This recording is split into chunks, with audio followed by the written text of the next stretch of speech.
Subhanallah, subhanallah, alhamdulillah, Allahu akbar. A'udzubillahi minasyaitonirrajim. Bismillahirrahmanirrahim. Assalamualaikum warahmatullahi wabarakatuh. Alhamdulillah, alhamdulillahi rabbil alamin. Wassalatu wassalamu ala asyrafil anbiya'i wal mursalin wa ala alihi wa sahbihi ajma'in. Alhamdulillah, muslimin muslimat yang dirahmati Allah sekalian. Terlebih dahulu saya ingin mengucapkan jutaan terima kasih kepada pihak Perbadanan Putrajaya. Perbadanan Putrajaya di atas jemputan yang istimewa ini dengan tajuk yang sangat istimewa, iaitu menjadi hamba Allah yang bahagia ataupun menjadi hamba Allah yang paling bahagia. Subhanallah, insya-Allah. Jadi sebagai memulakan majlis ilmu kita, Taman Syurga kita pada pagi yang barakah ini, marilah sama-sama kita memulakan dengan bacaan Ummul Kitab Al-Fatihah. Bismillahirrahmanirrahim. Kamera belah sini kena tukar. Pasal tak? Susah jadi kamera. Jauh sangat saya nak tengok. Biasa kamera kan sebelah-sebelah. Faham? Tak apa, yang tu nanti dulu. Ini kena pusing. Bukan.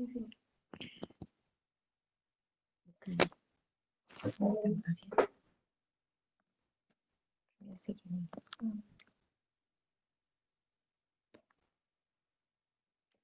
Kalau tak, faham tak kamera tu ujung-ujung? Okey.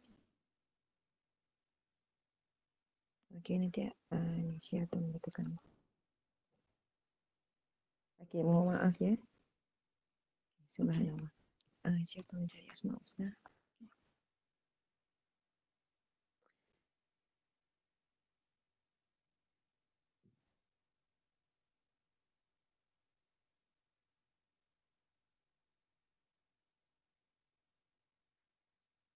Bismillah, bismillah, alhamdulillah. InsyaAllah terlebih dahulu, marilah sama-sama kita memulakan dengan bacaan Asmaul Husna. Macam mana yang sini nak dengar ya, Syirah? Kena speaker ni.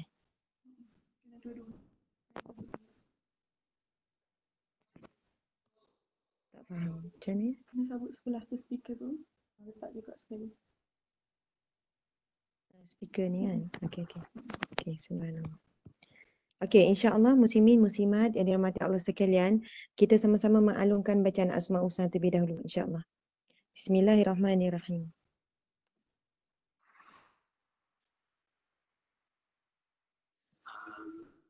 Tapi bukan speaker.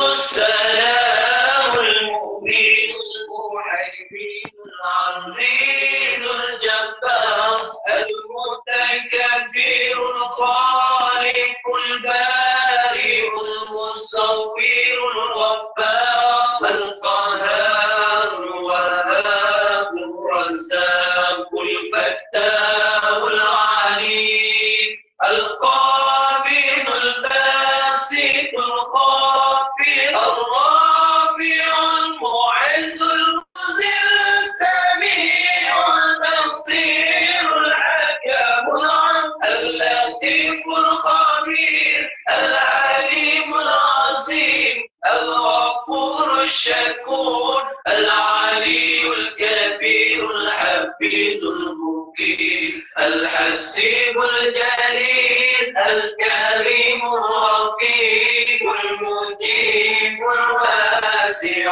الحكيم الودود المجيد الباعث الشهيد الحق الوكيل القوي المتين الولي الحميد المحسن المبدع المعين المحيي المميت الحي القيوم الواجد الماجد الواحد الصمد القادر المقتدر المقدم المؤخر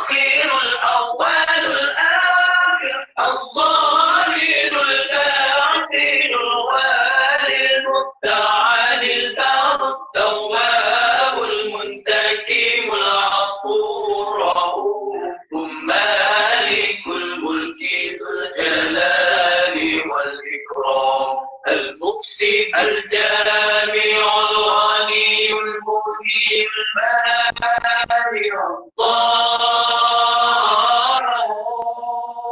نافع النور الهادي البديع الباقي الوارث الرشيد الصبور الذي ليس كمثله شيء وهو السميع البصير اللهم صل أفضل الصلاة على أسعد المخلوقات كسيدنا محمد وعلى آله وصحبه وسلم عدد معلوماتك ومداد كلماتك كلما ذكرك ذاكرون وغفل عن ذكري الغافلون.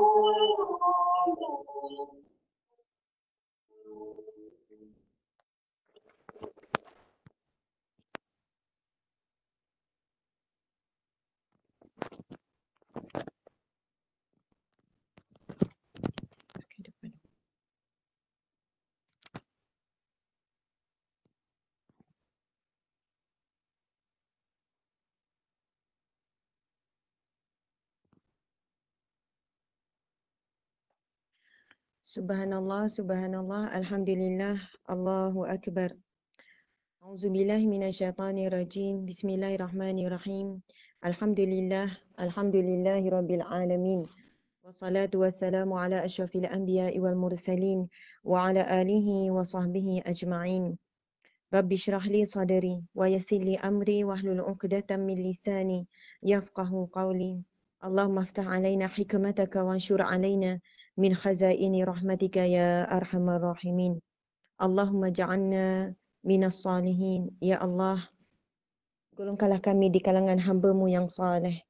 Allahumma ja'alna minal muttaqin. Ya Allah, golongkanlah kami di kalangan hamba-Mu yang bertakwa. Allahumma ja'alna min ahlil jannah. Al-jannatul firdaus bighairi hisab bighairi azab. Ya Allah, golongkanlah kami di kalangan ahli syurga firdaus-Mu tanpa dihisab dan tanpa diazab. Wala taj'alna min ahlin nar. Dan janganlah Engkau golongkan kami di kalangan ahli neraka-Mu, ya Allah. Amin, amin ya rabbal alamin. Subhanallah, alhamdulillah, Allahu Akbar. Muslimin, muslimat yang dirahmati Allah sekalian, marilah sama-sama kita merasakan di dalam hati kita rasa kesyukuran kepada Allah Subhanahu Wa Taala. Allah ciptakan kita dengan sebaik-baik kejadian, iaitu manusia. Firman Allah dalam surah At-Tin, Bismillahirrahmanirrahim. Laqad khalaqnal insana fi ahsani taqwim. Sesungguhnya aku menciptakan manusia dengan sebaik-baik kejadian. Sedangkan kita melihat di sekeliling kita masih ramai ataupun masih banyak makhluk-makhluk yang lain yang juga bernyawa. Pelbagai berjuta jenis bintang, ikan-ikan di lautan, pelbagai hidupan di lautan. Keliling kita adanya makhluk Allah yang lain seperti bukit bukau, gunung ganang, udara, air, cahaya, matahari, tanah, batu dan segala-galanya. Semua itu adalah makhluk Allah. Namun antara makhluk Allah yang terbaik, ciptaan Allah yang terbaik, yang paling Allah sayang, yang paling Allah cinta, iaitu manusia itu sendiri. Jadi alhamdulillah Allah takdirkan kita sebagai manusia, bukan makhluk yang lain.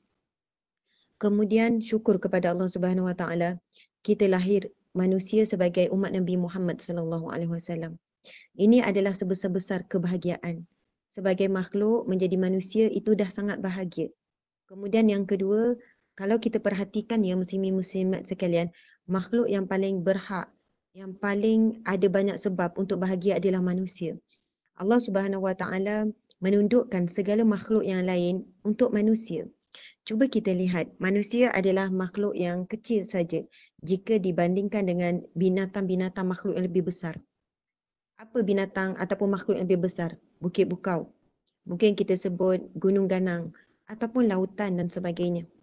Kalau binatang yang paling besar, mungkin bayangan kita adalah paus biru ataupun gajah. Namun semua makhluk yang kita sebutkan tadi ditundukkan oleh manusia. Manusia manusia boleh menjinakkan. Subhanallah. Manusia boleh menjinakkan binatang yang jauh lebih besar daripadanya. Paus biru contohnya. Gajah contohnya. Subhanallah. Manusia kecil tetapi mampu untuk menguasai lautan yang begitu besar. Manusia kecil Allah berikan kebijaksanaan akal, kekuatan fizikal dan sebagainya, mental dan sebagainya. Boleh menarah bukit bukau, boleh menawan gunung yang paling tinggi, Gunung Everest. Subhanallah. Baiklah, cuba kita lihat. Manusia ini rendah saja, tetapi ialah yang membina bangunan-bangunan yang paling tinggi. Manusia ini tidak ada taring, tapi dia boleh menundukkan binatang yang bertaring. Contohnya harimau. Subhanallah. Manusia tidak ada bisa, tapi juga boleh menundukkan binatang berbisa. Contohnya ular dan sebagainya. Subhanallah. Kerana Allah telah memberikan kita kelebihan yang tidak ada pada makhluk yang lain, iaitu akal. Begitu juga dengan nafsu. Nafsu ini bila ditundukkan, bila diuruskan dengan baik, ia satu kelebihan bagi manusia. Kerana ada keinginan nafsu lah, kerana ada nafsu yang baik, yang telah difitrahkan, yang telah dibersihkan oleh Allah. Lalu kita ada keinginan untuk berkeluarga, untuk bercinta, untuk berkasih sayang. Ada keinginan untuk memiliki anak. Sebab itu kalau kita lihat, nafsu yang ada pada binatang yang menyebabkan mereka ada keinginan untuk melakukan hubungan binatang jantan dan binatang betina. Dan kerana ada nafsu dalam diri mereka, lahirnya rasa cinta. Cinta terhadap anak-anak. Sebab itu kadang-kadang kita tengok ada video binatang, dia kadang lebih cinta anak melebihi manusia cintakan anak. Bagaimana dia jaga, bagaimana dia awasi anak. Dan ibu, ayah binatang itu sendiri kan, mak ayah binatang itu sendiri sanggup mati kerana anak-anak mereka. Itu bukan kerana akal, sebab binatang tidak ada akal. Tapi itu datang daripada nafsu. Nafsu yang memberikan rangsangan ingin disayangi dan menyayangi, ingin dilindungi dan melindungi dan sebagainya. Subhanallah. Masya Allah, manusia makhluk yang diberikan keduanya, nafsu dan juga akal. Tapi kalau kita tengok malaikat, malaikat hanya diberikan oleh Allah akal, tidak ada nafsu, tidak ada keinginan untuk makan, minum, tidur, nak rehat, nak santai-santai, nak melakukan maksiat. Binatang pula adalah makhluk yang Allah hanya berikan kepada mereka nafsu, tidak ada akal. Sebab itu manusia ini boleh berada di tengah-tengah. Sekarang manusia berada di tengah-tengah. Manusia ada akal, manusia ada nafsu. Malaikat atas daripada manusia, malaikat hanya ada akal saja, tidak ada nafsu. Binatang rendah daripada manusia, iaitu binatang tidak ada akal tapi dia ada nafsu. Sebab tu dia ada keinginan untuk makan, untuk rehat, untuk tidur, untuk bergurau senda dan sebagainya. Namun, manusia yang berada di tengah-tengah ini, muslimin-muslimat sekalian, ini saya sebutkan tentang berkaitan dengan tajuk kita, kebahagiaan kita jadi manusia ya. Manusia apabila dia berjaya menunggang nafsunya, maksudnya dipimpin oleh akal, oleh imannya, dia boleh jadi darjat dia lebih tinggi daripada malaikat. Subhanallah. Bayangkan ya tangan saya tadi, ini manusia, atas malaikat, bawah binatang. Manusia ini apabila dia mampu berjaya menundukkan hawa nafsunya, lalu dia dipimpin oleh akal dan imannya, maka kedudukan darjatnya lebih tinggi daripada para malaikat. Kerana itu Nabi Adam sendiri Allah perintahkan malaikat untuk sujud. Kerana itu manusia yang paling terbaik, yang paling disayangi, dicintai Allah ada di kalangan manusia. Nabi Adam AS, Nabi Ibrahim Khalilullah yang dicintai oleh Allah dan sebagainya. Namun harus diingat, apabila manusia yang berada di tengah-tengah ini, dia kalah dengan nafsunya. Lalu dia menunggang akal dan juga imannya kalah. Nafsu yang merajai dirinya, dia akan lebih hina daripada kedudukan binatang. Kerana binatang, subhanallah, dia tidak ada akal, dia hanya ada nafsu. Tapi bila manusia digunakan akal tapi kalah dengan nafsu, maka kedudukannya boleh lebih hina, lebih teruk, lebih rendah daripada binatang. Sebab itu kalau kita lihat binatang contohnya, kalau binatang bunuh manusia, kalau ada harimau, makan manusia terkam dan sebagainya, harimau itu tidak akan dibicarakan dalam mahkamah. Harimau itu tak akan dikenakan apa-apa hukuman dan mungkinlah bunuh ke untuk selamatkan sekian-sekian. Maksudnya tidak ada pengadilan untuk binatang kerana mereka adalah makhluk yang tidak ada akal. Subhanallah. Dalam keadaan tersebut, manusia juga yang akan buat siasatan apa kecuaian yang manusia lakukan dan sebagainya. Allahu Akbar. Kebahagiaan kita yang pertama diciptakan sebagai makhluk yang terbaik. Ciptaan Allah yang terbaik yang Allah sebut di dalam Al-Quran, iaitu manusia. Kebahagiaan kita bertambah-tambah lagi. Subhanallah. Apabila kita lahir sebagai hamba Allah Subhanahu Wa Taala di kalangan umat Islam, umat Nabi Muhammad sallallahu alaihi wasallam. Muslimin muslimat, ibu ayah, orang orang-orang Islam, di kalangan wanita, di kalangan lelaki, anak-anak yang ikut serta pada pagi yang berkah ini. Sekiranya saat ini hidup kita sangat menyedihkan. Sekiranya saat ini kita sedang diuji dengan ujian yang berat. Saya tak pasti ujian apa yang tuan-tuan puan-puan sedang alami. Sama di kehilangan orang yang tersayang, sama ada diuji dengan sakit yang berat, ataupun diuji dengan fitnah, ataupun kemiskinan, kehilangan harta benda, kehilangan pekerjaan dan sebagainya. Sebesar apapun ujian yang kita lalui saat ini ataupun yang telah pernah kita lalui, ia tidak akan mampu menyamai betapa besarnya nikmat kita lahir sebagai umat Nabi Muhammad sallallahu alaihi wasallam. Ia tidak pernah menyamai betapa besarnya nikmat. Maksud saya ialah sedih macam mana pun bila kita menyedari hakikat kelebihan keistimewaan kita menjadi umat Nabi Muhammad membuatkan kita boleh jadi lupa tentang ujian yang kita lalui. Soalnya berbaloi kita diuji. Berbaloi kita diuji sekian-sekian, berbaloi kita sakit. Sebab kita diuji dan sakit sebagai umat Nabi Muhammad sallallahu alaihi wasallam. Allahu akbar. Kemudian yang kedua, sebesar apa nikmat yang sedang kita nikmati sekarang? Mungkin kalau saya minta tulis apakah nikmat yang paling puan-puan tuan-tuan rasa seronok dan nikmat sekarang. Okey, sebelum saya teruskan, saya mohon ya, saya minta bantuan daripada tuan-tuan puan-puan yang ikuti live sekarang. Kerana pagi ni kita tak buat live serentak. Jadi kita mungkin tak dapat dapat masuk. Okey, subhanallah, serentak ya. Kita serentak ya. Jadi saya akan lihat komen melalui telefon saya. Sekarang tuan-tuan puan-puan boleh tuliskan apakah kebahagiaan paling bahagia dalam hidup. Nikahan ke, kenikahan anak ke, kebahagiaan apa yang pernah tuan-tuan puan rasa sungguh-sungguh bahagia, boleh tuliskan. Subhanallah, buka kat situ ya sebab saya susah. Okey. Kebahagiaan, ini yang IG. Kebahagiaan apa pun yang kita rasai sekarang, dihimpun semua bahagia daripada kecil. Bahagia dapat nombor 1, bahagia dapat hadiah, bahagia dapat kawan baik, bahagia dapat keputusan cemerlang SPM, bahagia nikah, bahagia dapat anak. Kumpullah semua kebahagiaan. Bahkan bukan sekadar kebahagiaan kita. Dikumpulkan pula segala nikmat dan kebahagiaan. Segala nikmat dan kebahagiaan seluruh manusia di dalam satu bekas contohnya. Tidak akan mampu menyamai kebahagiaan kita lahir sebagai seorang Islam dan kita lahir sebagai seorang mukmin. Subhanallah. Sebab itu nikmat beriman kepada Allah Subhanahu Wa Taala, nikmat iman. Iman itu apa? Kepercayaan.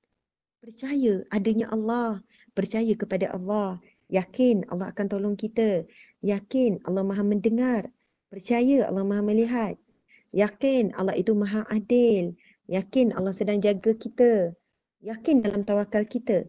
Itu nikmat yang lebih besar, lebih daripada segala-gala nikmat yang lain. Subhanallah, Allahu Akbar. Tuan-tuan, puan-puan sekalian, saya nak tanya. Saat ustaz ataupun ustazah bercerita kepada kita, contohnya, tentang Nabi Musa alaihissalam. Dia diberikan Allah tongkat. Daripada tongkat tersebut, boleh melakukan pelbagai mukjizat. Antara mukjizat yang sangat pelik ialah dengan tongkat Nabi Musa tersebut, Allah perintahkan supaya halakan ke laut. Kemudian laut terbelah dua. Laut terbelah dua. Subhanallah. Saya nak tanya tuan-tuan puan-puan sekalian, umur berapa kita dengar cerita ni? Mungkin kalau saya lupa, mungkin darjah 1 dah dengar. Mungkin darjah 2 dah dengar, darjah 3 dah dengar. Pernah tak kita tanya balik, argue balik kepada ustaz ustazah yang bercerita? Ya betul ustaz ustazah ni, tak logik langsung lah laut boleh terbelah dengan tongkat. Hari ini maju macam mana pun manusia sampai hari kiamat kelak pun. Maju macam mana teknologi manusia 20 tahun akan datang, 30 tahun akan datang, tidak akan ada teknologi yang boleh membelah laut. Saya nak tanya berapa dalam laut? Subhanallah. Manusia pada hari ini tidak ada satu pun manusia walaupun teknologi canggih macam mana boleh menyelam ke dasar laut, tidak ada lagi. Yang kita nampak melalui kamera video tu kan, yang menyelam, lepas tu nampak macam ada tanah, ada pasir tu, itu bukan dasar laut. Bahkan saintis dah cuba untuk menyelam ke dasar laut. Bila masuk lagi, makin gelap, makin hitam. Sehingga oksigen yang dibekalkan sebanyak mana pun tidak mampu untuk membekal oksigen cukup. Dalam, tak tahu betapa dalamnya dasar lautan tu. Apa rahsia yang terkandung di dalam tu, kita tidak tahu. Allahu Akbar. Namun tuan-tuan puan-puan sekalian, bagaimana boleh berlaku laut yang begitu dalam terbelah dua, kita tak boleh bayang tinggi macam mana tu dan macam mana terbelah dua tu sehinggalah boleh melintasi laut tersebut. Allahu Akbar. Yang saya ingin sampaikan, kehebatan iman yang Allah berikan kepada kita daripada sejak lahir sehingga kita membesar dengan iman yang Allah kurniakan tersebut, kita percaya bulat-bulat apa yang diceritakan di dalam Al-Quran. Di dalam Al-Quran ini ada pelbagai cerita, kisah. Kita percaya bulat-bulat apa yang dicerita dalam Al-Quran. Kita tak pernah pertikai. Ustaz, macam tak logik je laut terbelah. Mana boleh nak belah laut? Nak belah awal-awal laut pun tak boleh dah nak belah. Apatah lagi sampai tengah, sampai hujung. Laut pula terlalu besar. Kalau kita tengok laut itu luas mata memandang, tak nampak penghujung. Kalau fikir akal logik memang tak logik. Akal fikiran memang tak logik. Sebab itu orang kafir, orang musyrik, dia kata kita ni orang Islam gila. Orang Islam ni bodoh, orang Islam ni gila. Sebab apa? Dia percaya Nabi dia terdahulu pernah belah laut. Dia percaya. Gila. Orang Islam ni bodoh, gila. Benda yang tak logik dia boleh percaya. Subhanallah. Cerita yang seterusnya. Percaya atau tidak? Kalau fikir logik akal kita, bulan boleh terbelah dua. Nabi Muhammad SAW itu mukjizat Nabi kita apabila telah diberi cabaran, dicabar oleh orang musyrik. Kalau kamu Nabi yang benar, maka belahlah bulan tersebut. Kemudian Nabi menghulurkan jari dengan isyarat membelah bulan, dengan takdir Allah bulan terbelah dua, kemudian bertangkuk semula. Kalau ikut akal fikiran kita, bila kita dengar cerita ni, kita boleh pertikaikan. Ustaz, macam tak logik je, kalau nak cerita pun biarlah logik sikit, takkanlah boleh bulan terbelah dua, takkan macam tu je. Tapi subhanallah, iman, kepercayaan yang Allah berikan kepada hati kita, dalam diri kita sejak daripada kita lahir. Tanpa kita minta daripada Allah. Kita tidak pernah minta daripada Allah untuk lahir sebagai umat Nabi Muhammad SAW. Kita tidak pernah minta daripada Allah untuk lahir ada iman, ada kepercayaan. Tetapi Allah kurniakan, Allah pilih kita, nama kita, roh dan jasad kita untuk memiliki kebahagiaan yang sangat besar ini. Bahagia memiliki iman. Sehingga kita tak pernah pertikaikan apapun cerita yang datang daripada Al-Quran. Kita terus percaya walaupun tidak ada bukti. Kita terus percaya walaupun tidak ada saksi. Contohnya bila cerita tentang azab kubur, kita percaya. Kita rasa takut, kita rasa bimbang. Bukti kita percaya menyebabkan kita baca surah Al-Mulk setiap malam. Itu hasil daripada kepercayaan. Tapi kalau percaya saja, lepas tu kita kata baca tak surah Al-Mulk, sebab surah Al-Mulk itu kan memang hadis Nabi yang sahih. Surah Al-Mulk hadis Nabi yang sahih. Ia sebagai pembebas daripada azab kubur, sebagai pelindung daripada azab kubur, hadis Nabi yang sahih tu. Bagi orang yang dengar hadis ini lalu dia percaya dan dia beriman tentang adanya alam ghaib, tentang adanya azab kubur. Lalu buktinya apa? Perbuatannya. Itu bukti kepercayaan. Akhirnya dia mampu untuk baca surah Al-Mulk pada setiap malam. Itu buktinya. Masya Allah, Allahu Akbar. Dan perkara ini, saya nak tanya, pernah tak ada orang yang keluar daripada kubur bagi tahu? Azab kubur tu betul-betul lah berlaku. Memang betul lah macam Nabi Muhammad cerita. Memang betul lah para alim ulama sebutkan tentang azab kubur. Sampai hari ini tidak ada lagi ahli kubur, orang yang telah mati datang bercerita kembali kepada kita untuk mengesahkan. Tapi macam mana kita boleh percaya wujudnya azab kubur sedangkan tak pernah ada bukti dan tidak pernah ada saksi. Bahkan orientalis, mereka cuba menafikan adanya wujudnya azab kubur. Mereka buat apa? Mereka gali kubur mereka sendiri. Mereka gali kubur orang Islam. Mereka gali kubur musyrik. Sebab apa mereka gali? Sebab mereka nak buktikan mana ada azab kubur. Tak berlaku pun himpitan yang kamu cerita tu. Dalam hadis Nabi, bagi orang musyrik, bagi orang kafir yang kamu kata kami ni orang kafir, dia orang tengok tulang belulang elok je duduk. Tak ada pun berlaku. Dari sudut akal, dari sudut zahir, memang tidak kelihatan. Walaupun tidak ada bukti, digali tanah, okey je. Tak nampak pun himpitan kubur berlaku. Kubur tu saiz yang sama saja. Tak pecah pun keranda sekian-sekian selepas 2 minggu, 3 minggu contohnya. Tak ada pun berlaku belitan ular yang sebagaimana kamu baca dalam cerita-cerita ataupun hadis Nabi kamu. Allahu Akbar, subhanallah. Tetapi Allah berikan kita iman yang tidak ada nilai dan taranya, tidak boleh dibeli. Dan ia bukanlah satu keturunan, ia bukan kerana keturunan. Tapi Allah memilih nama, jasad, roh kita untuk diberikan iman sejak lahir. Sehingga kita membesar, kita tidak pernah mempertikaikan tentang apa jua cerita-cerita alam ghaib, alam kubur, alam mahsyar.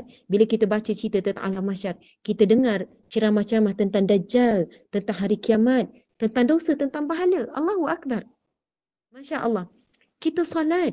Kita puasa. Lalu kita diberi gambaran apa? Pahala sekian, ganjaran sekian. Lalu kita bergembira. Lalu kita rasa bersungguh-sungguh untuk melakukan ibadah-ibadah tersebut. Kita takut nak tinggalkan solat. Kita takut tanda dedah aurat sebab ada ancapan neraka. Saya nak tanya, ada tak bukti sampai hari ini memang benar neraka itu wujud? Memang benar syurga itu wujud? Ada tak bukti sampai hari ini benar-benar pahala itu ada, benar-benar dosa itu ada? Semua itu alam ghaib. Daripada mana kita belajar percaya? Allahu Akbar. Percaya, sistem kepercayaan tersebut memang wujud sejak kita lahir. Itu adalah kurniaan daripada Allah Subhanahu Wa Taala yang tidak ada taranya nikmatnya melebihi daripada segala nikmat yang terhimpun segala nikmat di atas muka bumi Allah ini. Subhanallah, Allahu Akbar. Asbab iman tersebutlah kita kenal Allah, kita kenal Rasulullah. Saya nak tanya juga muslimin-muslimat sekalian tentang Rasulullah sallallahu alaihi wasallam. Sampai hari ini ada tak gambar Nabi sallallahu alaihi wasallam? Tak ada. Sampai hari ini, ada tak orang yang pernah hidup bersama dengan Nabi, contohnya Sayyidina Abu Bakar? Ada tak orang yang pernah jumpa Nabi, kemudian menyampaikan cerita kepada kita, Muhammad itu benar, Muhammad itu betul-betul. Muhammad itu bukan cerita dongeng, ia adalah betul-betul. Subhanallah, Allahu Akbar. Bayangkan ya, hari ini, kisah tentang Nabi Muhammad itu turun-temurun. Diwarisi oleh sahabat-sahabat Nabi, alim ulama yang diyakini, yang amanah sekian-sekian. Cerita tentang cara Nabi makan, cara Nabi duduk, cara Nabi berumah tangga dengan isteri, dengan anak-anak, sirah Nabi SAW dan sebagainya. Allahu Akbar. Cerita Nabi di dalam Al-Quran, dalam hadis Nabi, dalam hadis para sahabat, dalam hadis isi-isi Nabi. Kita percaya dengan yakin sungguh-sungguh. Dan percaya ini bukan dibuat-buat ya. Percaya ini adalah kurniaan daripada Allah Subhanahu Wa Taala. Hari ini manusia ada lebih kurang 7 bilion manusia. Umat Islam lebih kurang dalam 2 bilion lebih saja. Lebih daripada itu mereka tak percaya wujudnya Allah. Mereka tidak percaya tentang kewujudan hari kiamat, tentang kewujudan neraka, pahala, syurga dan sebagainya. Allahu Akbar. Sekarang ini ada satu kefahaman di kalangan anak muda kita, muslimin muslimat sekalian. Saya jumpa sendiri, mereka kontak saya sendiri, mereka buat pengakuan sendiri. Mereka kata hidup mereka lebih tenang sekarang. Mereka hidup lebih bahagia dan lebih gembira. Lepas tu saya tanya, kenapa kamu rasa bahagia dan gembira sangat? Kerana barulah saya tahu, dia kata. Ustazah, saya baru tahu sebenarnya neraka dan syurga itu tidak wujud pun.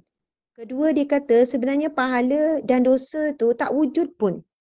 Itu hanyalah cerita-cerita yang diwujudkan oleh nenek moyang kita saja. Oleh ibu ayah supaya kita jadi orang baik. Maksudnya kalau kamu buat baik dapat pahala. Kalau buat banyak pahala masuk syurga. Kalau kamu buat gini, kamu dapat dosa. Dosa nanti dihumban ke neraka. Dikata sebenarnya, hakikatnya syurga neraka tak wujud. Dosa pahala tak wujud. Itu hanyalah rekaan nenek moyang sejak dahulu kala. Supaya kita ni jadi orang baik. Jadi saya sekarang lebih bahagia, lebih gembira. Sebab apa? Saya buat baik kerana saya nak buat baik. Dan saya tak harapkan pun pahala. Bukan sebab syurga, sebab saya nak buat baik. Dan bila saya buat kejahatan, contoh saya buat jahat, contoh saya dedah aurat, saya tak adalah ketakutan sangat. Sebab sebenarnya dosa dan neraka tu tak wujud. Saya nak bagi tahu, kefahaman begini semakin menular. Ini bukan rekaan saya ya. Kefahaman cara berfikir sekarang semakin menular di kalangan anak muda Islam kita yang berada di universiti, yang berada di sekolah sehingga mereka merasakan tidak ada keterikatan dengan Tuhan. Ini adalah satu kefahaman yang dah lama sebenarnya etis.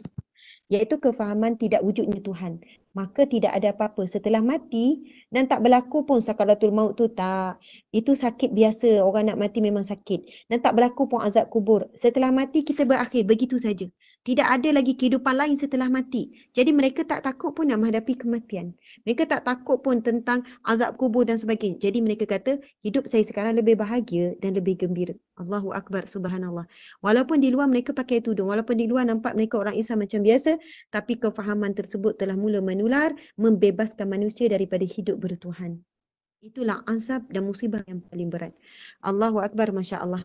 Jadi, pergi kepada tajuk kita, hamba Allah yang bahagia. Yang pertama, kita lahir sebagai manusia. Yang kedua, kita lahir memiliki iman dan kita lahir sebagai umat Nabi Muhammad sallallahu alaihi wasallam. Bila sebut tentang umat Nabi Muhammad sallallahu alaihi wasallam, terus saya rasa macam sebab kita tak pernah minta untuk lahir sebagai umat Nabi Muhammad, tapi Allah pilih kita. Kalaulah kita lahir sebagai umat Nabi yang lain, belum tentu kita beriman kepada Allah Subhanahu Wa Taala. Cuba perhatikan Nabi Nuh alaihi salam.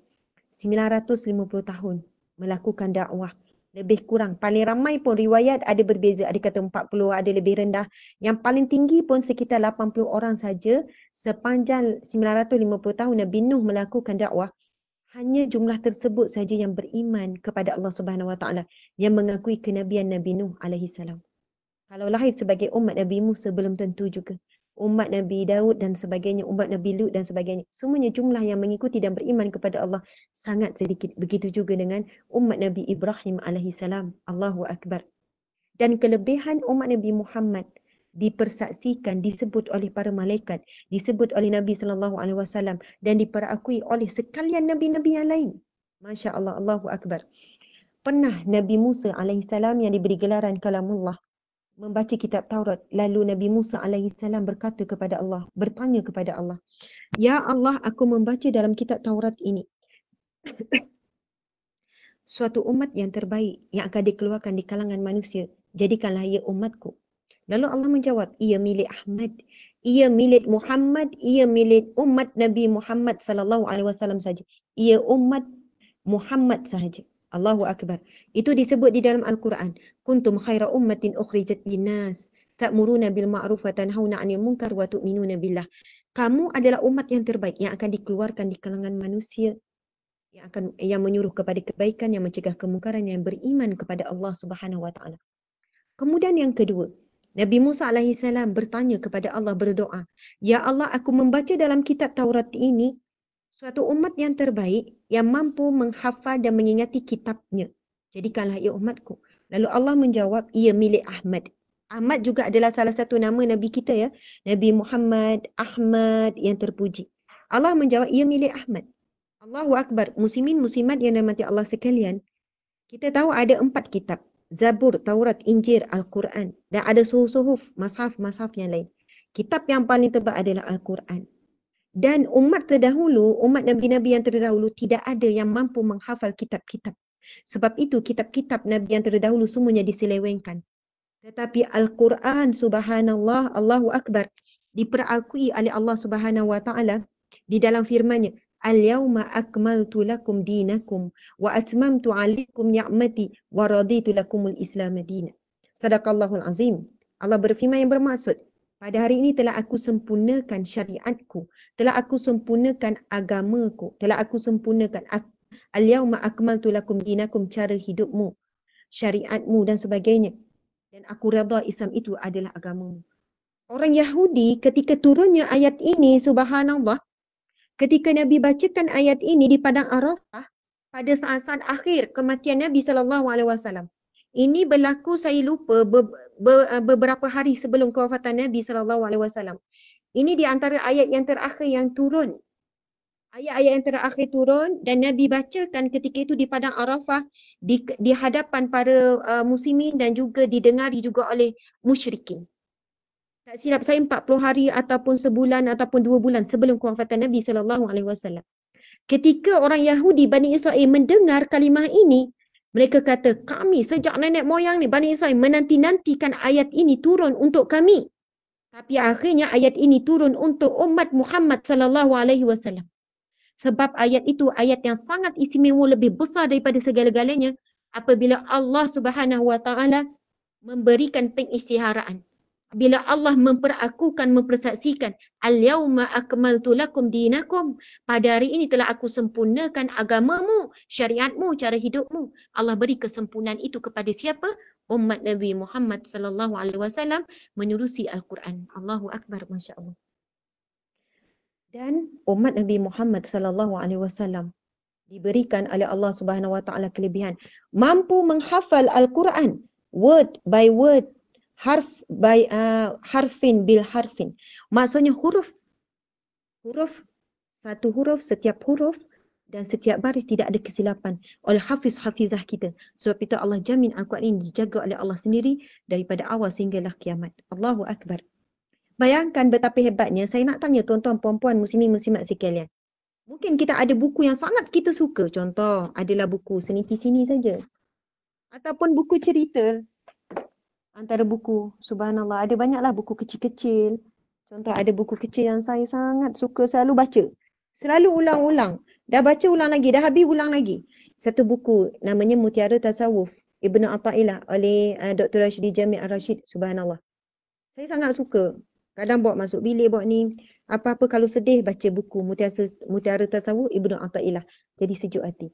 Tapi, suka macam mana, ulang banyak mana pun, muka surat pertama kedua. Contohnya lah, Muqaddimah. Contoh, muka surat pertama kedua. Saya baca daripada hujung sampai hujung. Kemudian saya cuba hafal. Saya cuba hafal. Kemudian saya minta, saya nak tasmik. Saya tak lepas. Tak mampu nak tasmik. Mungkin tertinggal satu perkataan, mungkin ada tertinggal satu huruf. Wallahualam, satu perkataan mungkin tertinggal. Maksudnya ialah, walaupun kita memiliki satu buku, novel ke yang sangat kita suka, kita tak akan mampu untuk menghafal word by word. Tetapi Al-Quran adalah mukjizat. Al-Quran adalah mukjizat yang mana Allah beri kelebihan kepada umat Nabi Muhammad saja yang mampu dihafal oleh umatnya.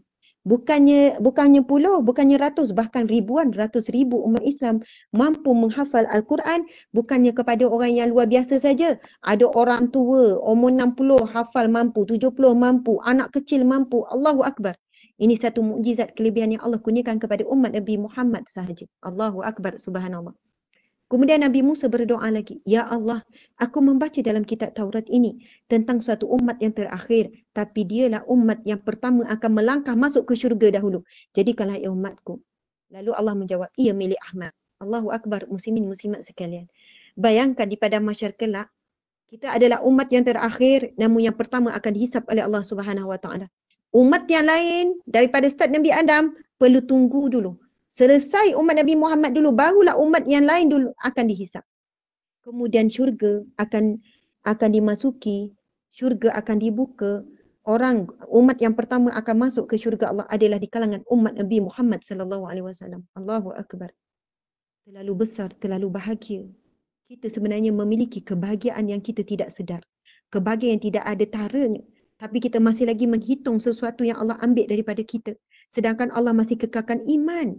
Allah masih kekalkan Islam. Allah masih kekalkan kita. Keyakinan kepada Allah. Kerinduan kepada Nabi Muhammad. Itu nikmat yang tidak mampu kita hitung. Yang tidak mampu kita syukuri kepada Allah Subhanahu Wa Taala. Allahu Akbar. Kemudian Nabi Musa AS yang keempat, Nabi Musa berdoa. Ya Allah, aku membaca dalam kitab Taurat ini tentang suatu umat yang apabila dia berniat melakukan suatu kebaikan dicatat baginya pahala, dan apabila dia melaksanakan apa yang dia niatkan digandakan 10 kali ganda. Jadikanlah ia umatku, ya Allah. Lalu Allah menjawab, wahai Musa, ia milik Ahmad. Allahu Akbar, subhanallah. Ini hadis Nabi SAW bersabda, sesungguhnya apabila seseorang itu berniat melakukan sesuatu kebaikan akan dicatat baginya pahala. Belum buat lagi dah dicatat pahala.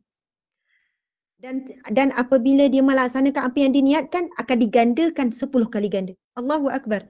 Kelebihan ini, kebahagiaan ini, kegembiraan ini hanyalah untuk umat Nabi Muhammad sallallahu alaihi wasallam. Tidak diberikan kepada umat-umat sebelum Nabi Muhammad sallallahu alaihi wasallam. Dan akhirnya yang kelima, Nabi Musa alaihissalam berdoa, ya Allah, aku membaca dalam kitab Taurat ini satu umat yang terbaik yang akan berhadapan dengan Dajjal. Umat ini umat yang terbaik, paling kuat imannya, paling teguh imannya, paling berani, paling ada kekuatan, walaupun dia mungkin paling kecil, walaupun dia paling akhir, tapi dia lah dipilih oleh Allah untuk berhadapan dengan fitnah yang paling dahsyat, yang tidak ada yang lebih dahsyat daripada fitnatul Dajjal, Al-Masihud Dajjal. Dan Allah menjawab, ia milik Ahmad, ia adalah umat Nabi Muhammad, umat yang paling kuat, yang paling teguh keimanannya. Allahu Akbar, subhanallah, muslimin muslimat sekalian. Akhirnya Nabi Musa alaihissalam berdoa, ya Allah, jadikanlah aku umat Nabi Muhammad sallallahu alaihi wasallam. Masya Allah. Kalau kita baca kisah Nabi Adam alaihissalam, saat Nabi Adam diturun ke bumi, lalu Nabi Adam berdoa. Kita tahu zikir Nabi Adam kan? Zikir doa Nabi Adam, Rabbana zalamna anfusana. Saya tertukar sebenarnya. Doa itu zikir Nabi Adam ke Nabi Yunus? Mana satu? La ilaha illa anta subhanaka inni kuntu minaz zalimin, ataupun Rabbana zalamna anfusana wa illam taghfir lana wa tarhamna lanakunanna minal khasirin. Antara dua tu. Nabi Adam ulang minta ampun dengan Allah kerana ketelanjurannya, kerana kesilapannya, tergoda dengan bisikan syaitan, iblis.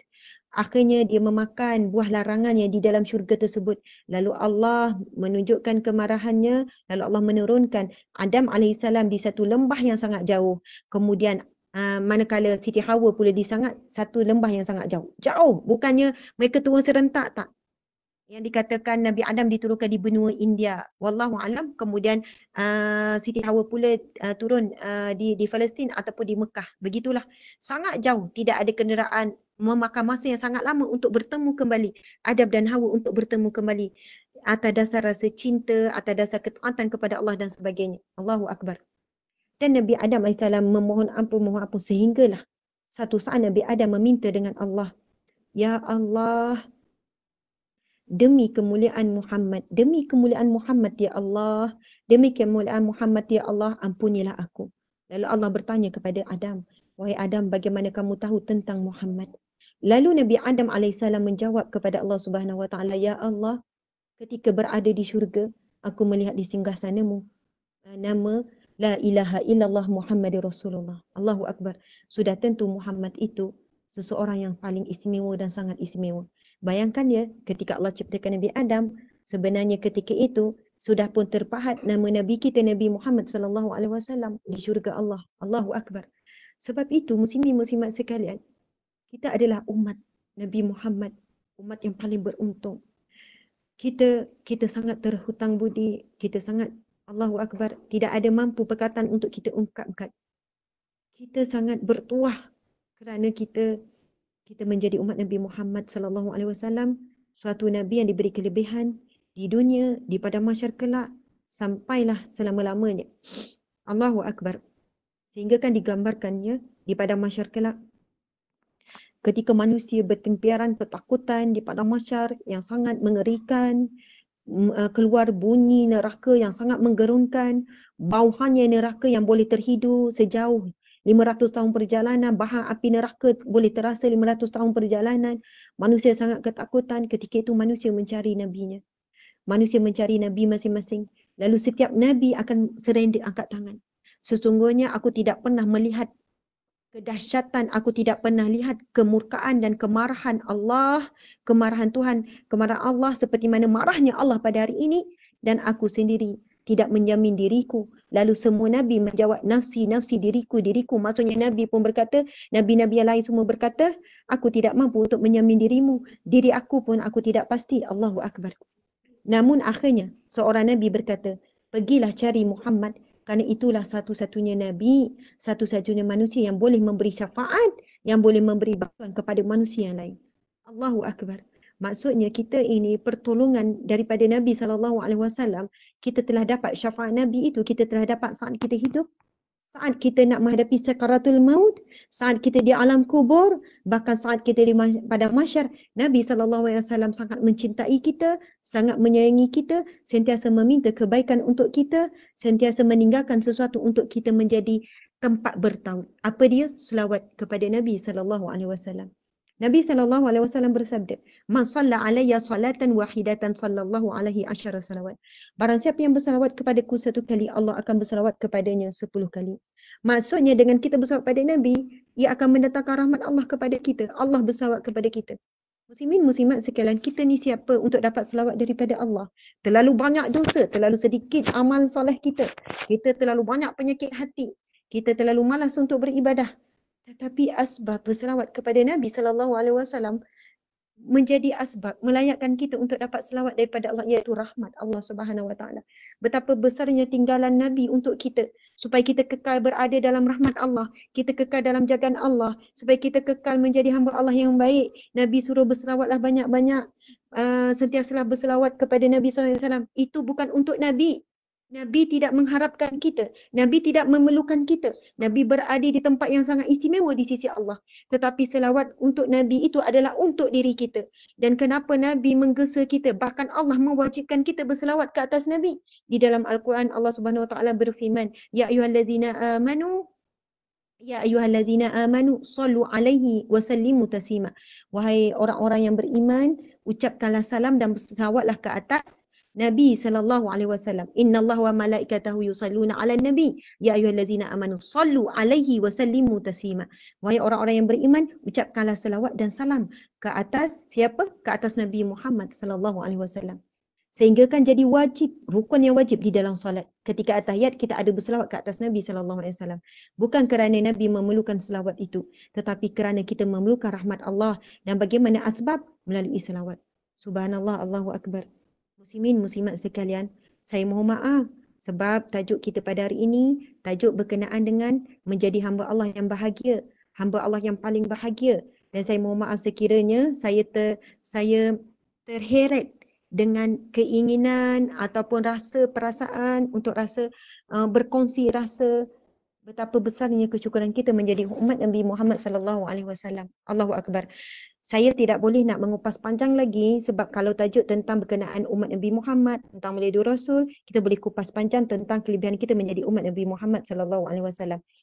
Dan alhamdulillah, subhanallah, pada saat ini menjadi hamba Allah yang bahagia, kita jadi manusia, kita jadi umat Nabi Muhammad sallallahu alaihi wasallam, terlalu banyak kebahagiaan untuk dihitung sebagai umat Nabi Muhammad sallallahu alaihi wasallam, kelebihan, keistimewaan, fadilat. Subhanallah. Kemudian yang seterusnya, kita masih dipanjangkan Allah usia kita sehingga saat ini. Saat ini, subhanallah. Sebab beberapa saat yang lepas telah banyak manusia yang mati. Beberapa hari yang lepas, dalam satu hari berjuta manusia mati. Berpuluh ribu manusia mati. Setiap detikan saat ada manusia mati. Tapi sehingga saat ini kita masih hidup. Kita masih lagi boleh melihat. Kita masih lagi boleh mendengar ilmu yang sedang kita sama-sama hayati saat ini. Allahu Akbar, subhanallah. Sebelum saya teruskan lagi, saya mohon tuan-tuan, puan-puan, muslimin, muslimat sekalian, boleh tak tolong share? Sebab saya akan bacakan beberapa tadabbur ayat Al-Quran yang saya akan petik daripada rahsia keajaiban istighfar. Dan ia ada kaitan dengan bab Ramadan. Dan kita akan rujuk juga Al-Quran. Subhanallah. Ada banyak kitab yang tersusun di hadapan ni. Rahsia keajaiban istighfar. Untuk menjadi hamba Allah yang bahagia. Apa maksud bahagia? Setiap kesulitan ada jalan keluar. Dapat rezeki yang tak disangka-sangka. Dapat kebahagiaan hidup. Dapat keteguhan hati. Dapat rezeki yang melimpah ruah. Ada terlalu banyak definisi bahagia. Tadi bila saya cari apakah erti bahagia yang sebenar, saya jumpa dalam tulisan menerusi Al-Kafi, Mufti Wilayah Persekutuan. Subhanallah, tapi saya tak sempat baca dan saya tak akan baca. Tapi sangat menarik sebab definisi bahagia itu dibawakan oleh pelbagai istilah yang diberikan definisi daripada pelbagai ulama. Daripada banyak ulama yang terkenal muktabar, daripada sahabat Nabi, daripada para alim ulama, daripada ahli falsafah tentang erti bahagia. Dan kita tak akan pernah berhenti jumpa definisi bahagia yang berbeza-beza. Ada yang kata bahagia bila sekian, bahagia bila dapat pengampunan Allah, bahagia bila dapat syurga Allah, bahagia bila jumpa Allah, bahagia bila jumpa Rasulullah. Itu bahagia yang di alam akhirat. Ada yang pula mendefinisikan bahagia bila dapat kehidupan yang tenang, dan tenang itu bukan pada kekayaan, sekian. Definisi yang sangat berbeza. Dan kalau saya minta tuan-tuan puan-puan tulis, apakah erti bahagia kepada tuan-tuan puan-puan sekalian? Okey, saya bagi masa sekejap dan saya nak tengok ya. Apakah erti bahagia bagi tuan-tuan puan-puan, bagi ibu ayah, bagi muslimin muslimat sekalian? Mungkin boleh kongsikan, saya akan baca dua-dua, sama ada di Instagram ataupun di Facebook. Apakah erti bahagia? Dan sementara itu tolong share. Tolong share sebanyaknya. Ini jadi okey. Tolong share sebanyaknya perkongsian kita pada hari ini. InsyaAllah apa yang bakal kita kupas sebentar nanti akan mengubah kehidupan kita. Kita akan jumpa bahagia yang sebenar. Kita akan jumpa hakikat keyakinan, hakikat kekuatan yang sebenar, insya-Allah. Allahu Akbar. Share, boleh tag nama sahabat-sahabat, kawan-kawan. Dan kita nak bukan kita saja bahagia, seramai mungkin yang bahagia. Seramai mungkin akan bahagia. Okey, saya nak baca komen. Apakah erti kebahagiaan pada tuan-tuan puan-puan sekalian? Okey, subhanallah, masya-Allah. Sekarang dah ada lebih kurang 900 komen. Okey, erti bahagia.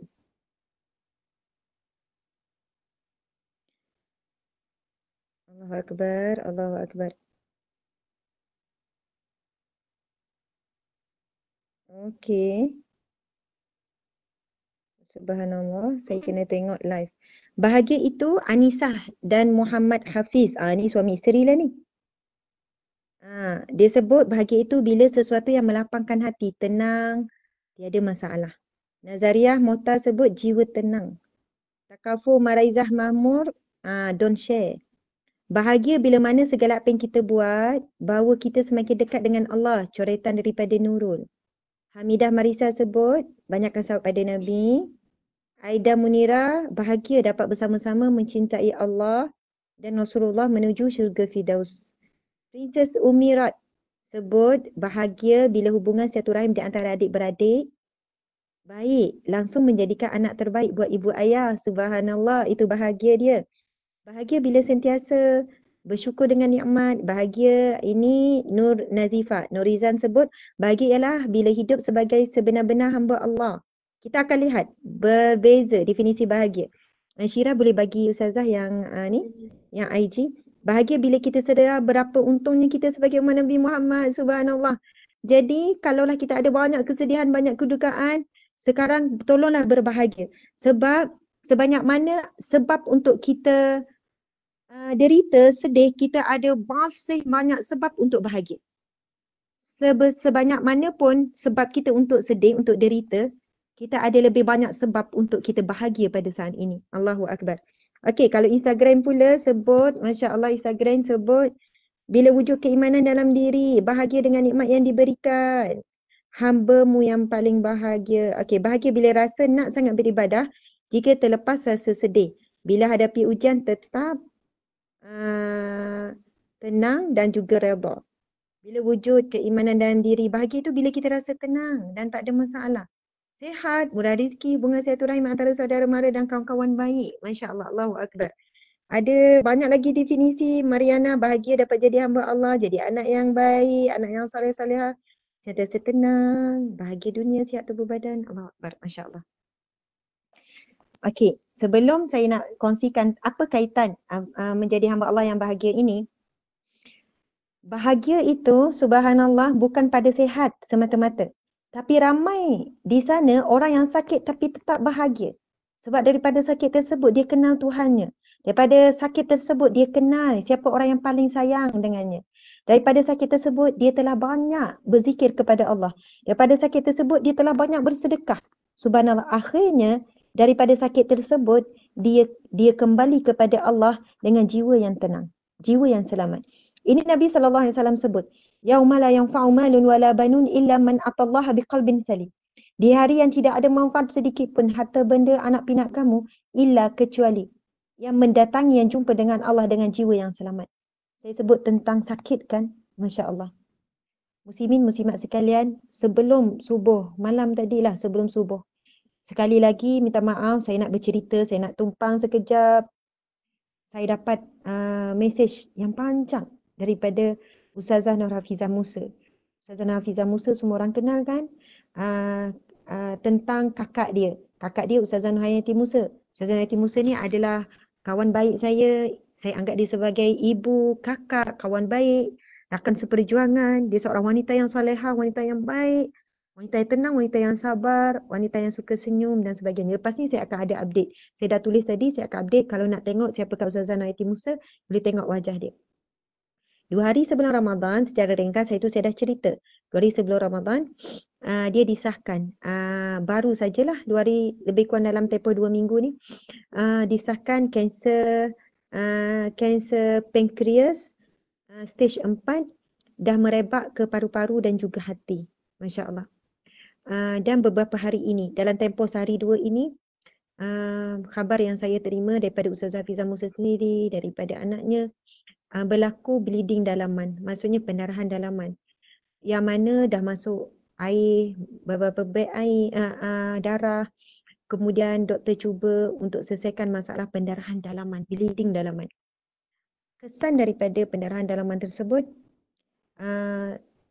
Ustazah Nur Hayati, Kak Yati tidak boleh minum walaupun 1 titik air.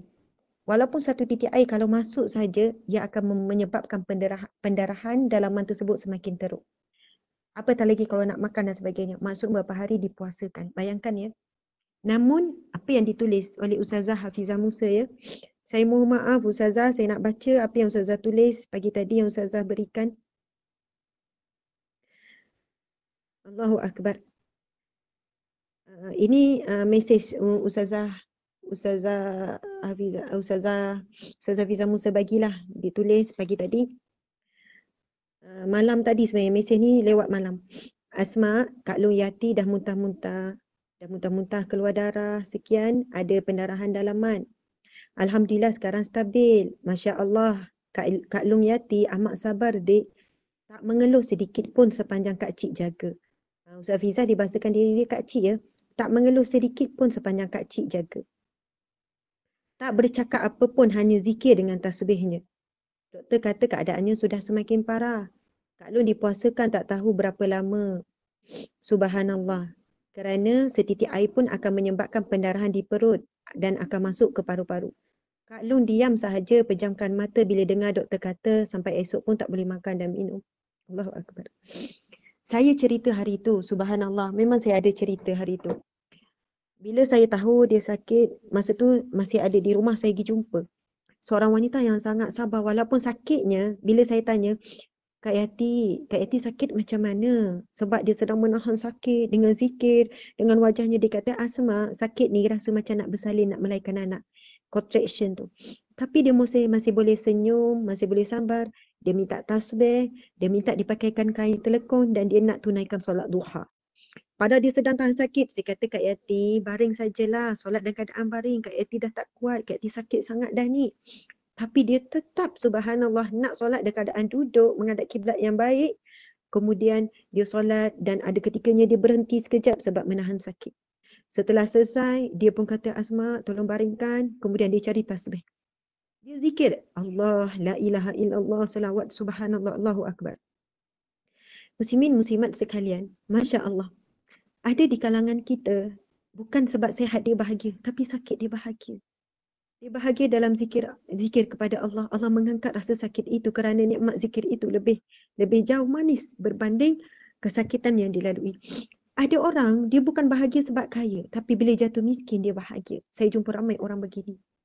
Saya jumpa ramai. Subhanallah, muslimin muslimat sekalian, walaupun macam tak logik. Saya pernah naik satu teksi, ini kisah benar, saya naik satu teksi, pemandu teksi ni masa bercakap. Masa tu saya naik komuter, saya ada satu conference di KL, saya naik komuter. Daripada komuter tersebut, subhanallah, tak silap saya pergi dalam perjalanan ni, saya pergi dengan Ustazah Hayati. Sebab dulu saya memang sekali dengan dia, mana-mana sama. Sangat rapat. Masa kami sama kerja. Saya naik teksi, sepanjang saya berjalan, kita borak dengan pemandu teksi ni kan. Ni cerita dalam 5 tahun lepas, 6 tahun lepas macam tu. Kita borak, kita tanya, Cik, sekian-sekian. Tapi orang tu boleh bercakap dengan sangat baik. Walaupun pemandu teksi, dia boleh speaking dan cara dia bercakap, kita tahu dia bukan orang biasa-biasa. Kemudian saya tanya, Cik, minta maaf saya nak tanya Encik sebelum ni kerja apa sebenarnya? Sebab kita boleh tahu dia macam ada latar belakang pendidikan yang bagus, pengalaman yang bagus, cara dia memberi pandangan, cara dia bercakap.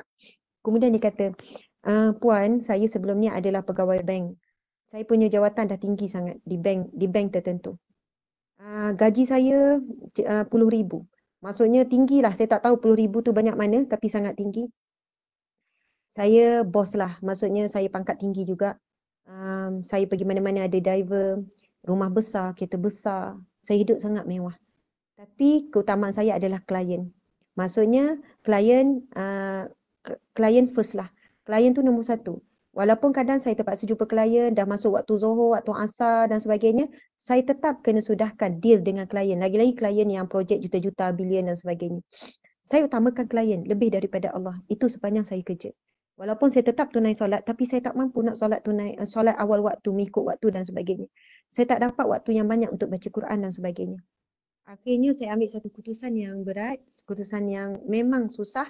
Saya letakkan jawatan, saya lepaskan semua. Dan ia berturut, bukan sekadar saya hilang pekerjaan, tapi saya lepaskan juga rumah yang selesa sebab saya tak mampu dah nak bayar.